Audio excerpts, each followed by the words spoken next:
Tu es arrivé jusqu'ici parce qu'au fond de toi, une vérité s'agite. Elle refuse le silence. Tu n'es pas né pour te fondre dans la grisaille. Non, au plus profond de ton être, une flamme brûle, une flamme allumée par une main divine, et cette lumière que tu portes est destinée à être vue. Elle a été conçue pour être trop éclatante pour passer inaperçue. Avant de continuer, prends cet engagement. Cette chaîne ne promet pas de miracle instantané. Elle cherche à former des croyants forts, ancrés et transformés intérieurement. Si cela te parle, rejoins-nous. Abonne-toi dès maintenant pour ne manquer aucune de nos prochaines vidéos. Reste jusqu'au bout et chemine avec nous pour une transformation spirituelle. Cette vidéo n'est pas un simple contenu chrétien. C'est un miroir de ton cœur et de ta foi. Aime et commente ce qui t'interpelle et reste jusqu'à la fin. Car une seule parole ici pourrait changer ta façon de voir Dieu, ta vie et ton avenir. C'est parti. Dès avant ta naissance, un créateur intentionnel a esquissé les contours de ton existence. Son regard sur toi était et reste empreint d'une bonté unique. Tu es une œuvre qui dépasse l'entendement, une intention précise et merveilleuse. Tu n'es pas un hasard dans la multitude.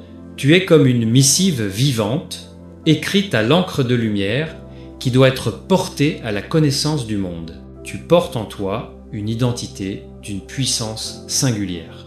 Tu es le sel qui relève toute une terre, tu es la lampe qu'on place bien en vue pour illuminer un lieu tout entier.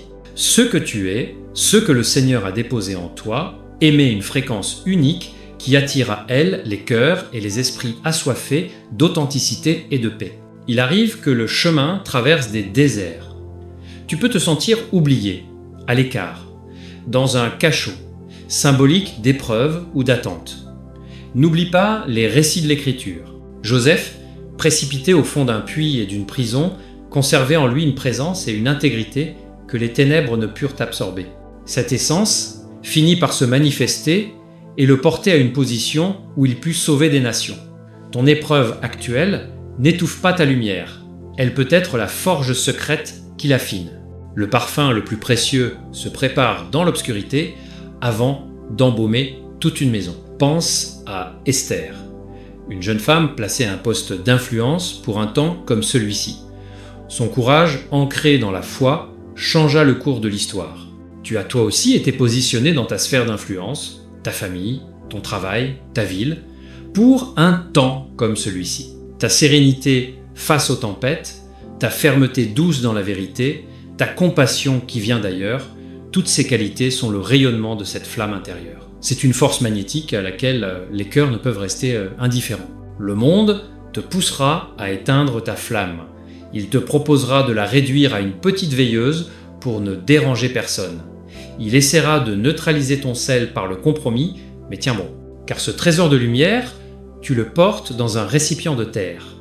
C'est dans cette fragilité même que la puissance qui émane de toi se révèle comme venant d'ailleurs, et non de toi-même. Les autres ne seront pas attirés par une perfection inatteignable, mais par la force qui se manifeste dans ta vulnérabilité, par la joie qui persiste dans la peine, par l'amour qui répond autrement à la méfiance. Ce magnétisme spirituel n'est pas un charme humain, c'est la signature du Créateur en toi, la marque de la nouvelle création. Parce que l'esprit même de Christ réside en toi, ta simple présence devient, sans que tu n'aies à forcer quoi que ce soit, un point de repère pour ceux qui cherchent. Tu es comme un parfum unique, reconnaissable entre tous, qui pour certains est odeur de vie et pour d'autres rappelle un choix à faire. Ton existence est un message. Elle interroge, elle appelle une réponse. Alors, cesse de lutter pour être remarqué. Dépose le poids de croire que tu es insignifiant. Tu n'as pas à cogner aux portes. Vis simplement dans la conscience paisible de qui tu es devenu en lui. Avance dans la confiance, aime avec sincérité, parle avec la conviction de celui qui sait d'où lui viennent ses paroles. Et observe. Observe comment les circonstances se mettront en place, comment les bonnes rencontres se produiront, comment des opportunités s'ouvriront. Ce n'est pas le fruit de ton plan, mais la manifestation naturelle de ton alignement avec ta destinée. Tu es une ville bâtie sur une colline, impossible à dissimuler. Tu es un phare sur un cap. Aucun navire en détresse ne peut prétendre ne pas le voir. Tu es une lettre ouverte, lue par tous ceux que tu croises. Marche donc avec cette assurance solennelle. Porte ta tête avec la dignité de l'enfant du roi. Que ton sourire traduise la paix de celui qui sait être attendu. Aime avec l'ampleur de cœur que donne l'esprit, car c'est une réalité immuable, aussi solide que les fondements de la création. Dieu t'a façonné avec un amour et une puissance insondables. Il a insufflé en toi son propre souffle, sa propre lumière, sa propre attraction. Il t'a marqué d'une grâce qui désarme, d'une paix qui interroge, d'une joie qui se communique. Il t'a rendu irrésistible à l'ignorance. Alors sois, simplement, pleinement, authentiquement, et laisse le monde être attiré, pour qu'en te voyant, il lève les yeux vers la source de la lumière qui, en toi, brille si intensément.